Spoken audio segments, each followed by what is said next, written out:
ஃபுல்லாக புதுசாக இருந்தேன். நானே என் தம்பி என்னால் குடிக்காம இருக்க முடியல. இப்போ சாமதி வந்து நான் பார்த்ததாடி சாமதி எனக்கு பார்த்ததாக கொடுத்தாங்க. அதை கொடுத்ததுக்கு நான் சாப்பிட்டுருந்தேன். இப்போ 4 வருஷமாக நான் நோய் குடிக்கிறதுல குடிக்கிறேன் பழக்கம். முதல்ல எப்படி குடித்தா? காலையிலையும் குடிப்பேன், காலையில் சின்ன நோய் குடிக்காது.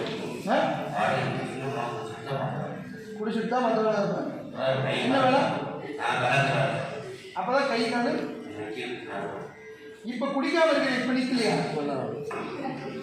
ஏன்னா நிறைய பேர் சொல்லுவாங்க காலையில் ஒரு கட்டிங் போட்டாதான் சாமி நடுக்க நிற்கும். That is our mentality feeling.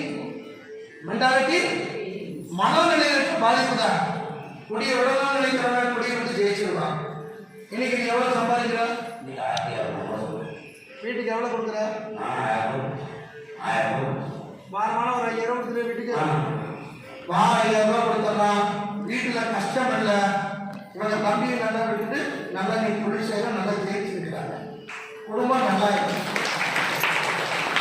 அவனே மாசம் மாசம் 2 அரிசி அந்த குடிக்கிற காசை எடுத்து வச்சுருவாங்க.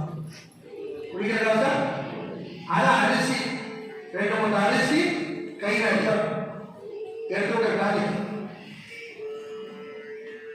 ஓகே போதும். ரொம்ப நன்றி.